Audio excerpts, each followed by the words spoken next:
सत्यनारायण व्रत कथा व पूजा विधि।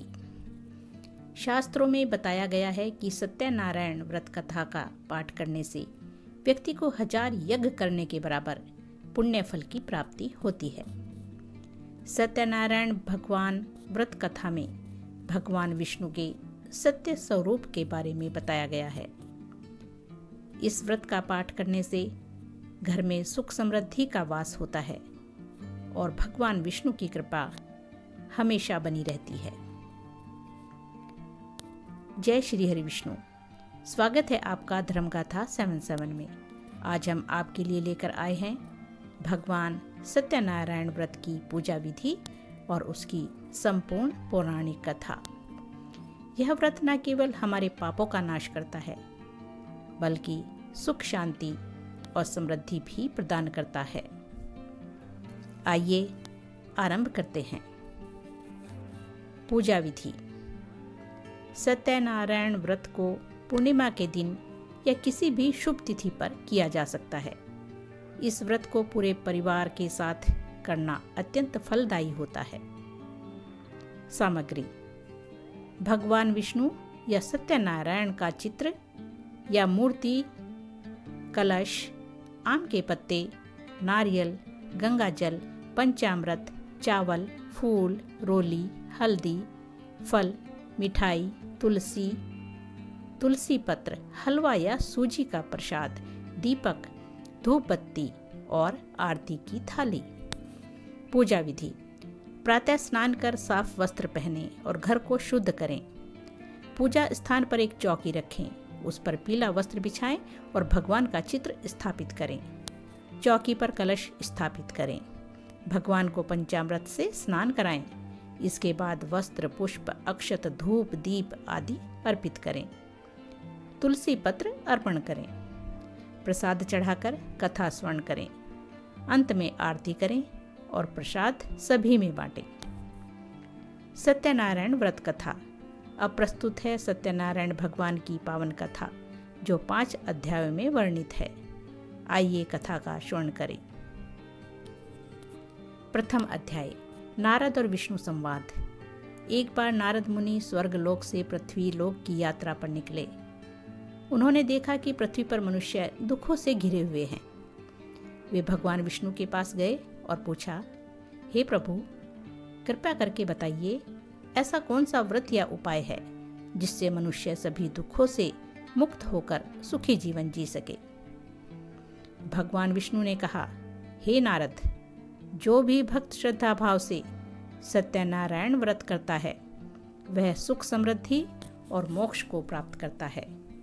इस व्रत को करने से पाप नष्ट होते हैं और जीवन की सभी बाधाएं दूर होती हैं। द्वितीय अध्याय: गरीब ब्राह्मण की कथा। प्राचीन काल में काशी नगरी में एक निर्धन ब्राह्मण रहता था। वह भूखों मरने की अवस्था में था। एक दिन भगवान स्वयं ब्राह्मण के रूप में उसके पास आए और बोले, हे ब्राह्मण, तुम्हारे सारे कष्टों का नाश सत्यनारायण व्रत से होगा। ब्राह्मण ने यह व्रत विधिपूर्वक किया। कुछ ही समय में उसके जीवन में चमत्कारिक परिवर्तन हुए। उसे भोजन, वस्त्र, धन और सम्मान सब कुछ मिलने लगा। उसने इस व्रत का प्रचार किया और अनेक लोगों ने इसका पालन किया। तृतीय अध्याय: साधु और व्यापारी की कथा। एक बार एक साधु नगर नगर घूमता हुआ व्रत का महत्व बताता था। एक धनी व्यापारी ने यह सुना और व्रत का संकल्प लिया और उसकी सारी मनोकामनाएं पूरी हुई। उसे पुत्र रत्न की प्राप्ति हुई। समय बीता, वह अपने पुत्र के साथ व्यापार हेतु नाव में सवार होकर अन्य नगर को गया। इसलिए वह भगवान सत्यनारायण के व्रत को करना भूल गया। फलस्वरूप उसके माल की चोरी हो गई और वह पुत्र सहित राजा के द्वारा बंदी बना लिया गया। तभी उसे अपनी भूल याद आई। उसने पुनः व्रत करने की प्रतिज्ञा ली। तत्पश्चात उसके सभी संकट समाप्त हो गए और वह धन संपन्न होकर घर लौटा।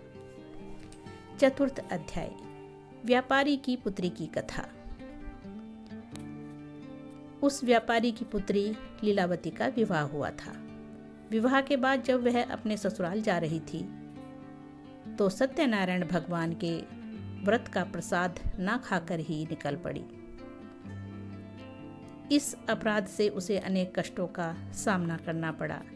उसका पति लापता हो गया और वह स्वयं भी इधर उधर भटकती रही। तब उसने पश्चाताप किया, व्रत किया और भगवान से क्षमा मांगी। भगवान की कृपा से उसका पति वापस लौट आया और उनका जीवन सुखमय हो गया। पंचम अध्याय, व्रत की महिमा।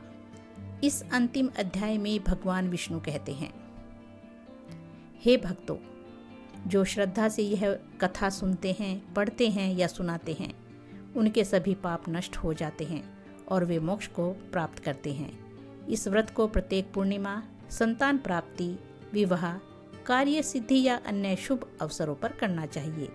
इस प्रकार सत्यनारायण व्रत न केवल धार्मिक बल्कि आत्मिक रूप से भी हमें उन्नत करता है।